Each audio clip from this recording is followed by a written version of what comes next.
Une société peut-elle être juste et en même temps accepter des inégalités? C'est une question absolument fondamentale, une de celles qui nous taraudent depuis des siècles. Et aujourd'hui, on va essayer d'y voir plus clair en plongeant dans les idées de quelques-uns des plus grands penseurs de l'histoire. Voilà, c'est ça, la question au cœur de tout.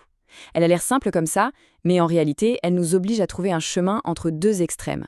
D'un côté, on a le rêve d'une égalité parfaite, absolue, et de l'autre, la réalité, le fait qu'il y a des différences entre nous. Alors, la justice, elle se situe où là-dedans? Bon, pour commencer, mettons-nous d'accord sur un terme essentiel, la justice sociale.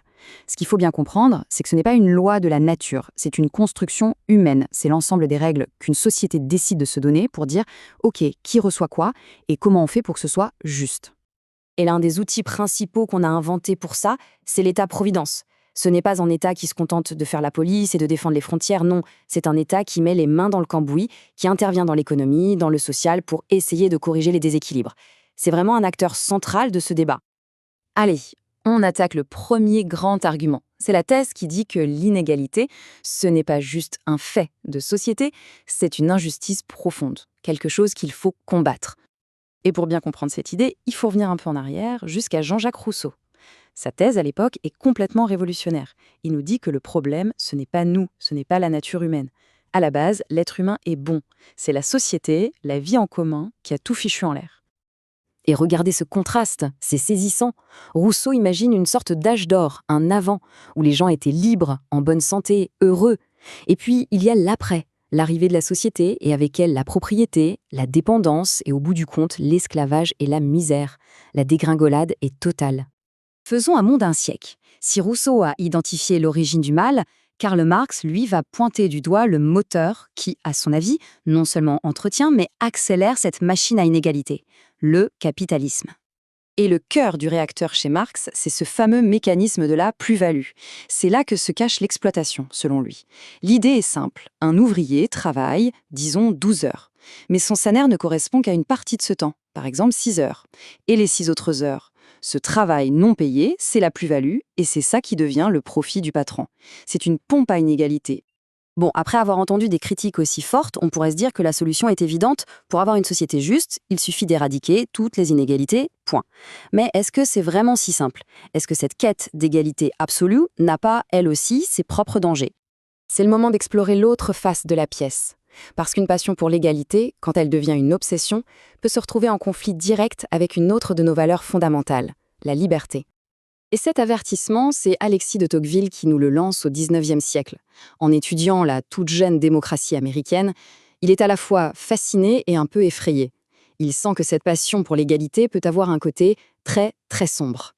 Cette phrase de Tocqueville est terrible. Ce qu'il dit, en gros, c'est que l'amour de l'égalité peut devenir une obsession. Une passion tellement forte qu'on serait prêt à sacrifier notre propre liberté, juste pour être sûr que personne n'est au-dessus de nous. C'est un choix effrayant. Préférer être tous égaux dans les chaînes plutôt que libres avec des différences. Et Tocqueville identifie des menaces bien concrètes. D'abord, la tyrannie de la majorité, quand l'opinion générale devient si puissante qu'elle écrase toute pensée différente. Ensuite, le repli sur soi, chacun dans sa bulle, à ne s'occuper que de ses petites affaires. Et enfin, le pire peut-être, le despotisme doux. C'est un État immense, qui se veut bienveillant, qui prend tout en charge pour nous, mais qui au final nous traite comme des enfants et nous prive de notre autonomie. Ok. Donc on se retrouve face à un vrai dilemme. D'un côté, des inégalités qui nous semblent injustes. De l'autre, une recherche d'égalité qui peut tuer la liberté. Comment on sort de là? C'est ici qu'intervient une des tentatives les plus brillantes du XXe siècle pour trouver une solution. Le philosophe américain John Rawls va prendre le problème à bras-le-corps. Son but, ce n'est pas de choisir un camp contre l'autre, c'est de trouver des principes de base sur lesquels on pourrait tous s'entendre, pour construire une société qui soit à la fois libre et juste. Et pour ça, il invente une expérience de pensée absolument géniale, le voile d'ignorance. Imaginez, on doit choisir les grandes règles de la société, mais sans savoir qui on sera dans cette société. On ne sait pas si on sera riche ou pauvre, homme ou femme, intelligent, fort, croyant ou non, rien. Forcément, dans cette position, on va chercher des règles qui protègent tout le monde, non? Et selon Rawls, de cette expérience, sortiraient deux grands principes. Premièrement, le principe de liberté. Garantir le plus de liberté de base possible pour chacun, tant que ça ne nuit pas aux libertés des autres. Et deuxièmement, un principe sur les inégalités. Elles sont acceptables, d'accord, mais à 2 conditions très strictes. Il faut qu'elle bénéficie en premier aux plus défavorisés, et il faut que les postes et les positions qui donnent ces avantages soient ouvertes à tous, à égalité des chances.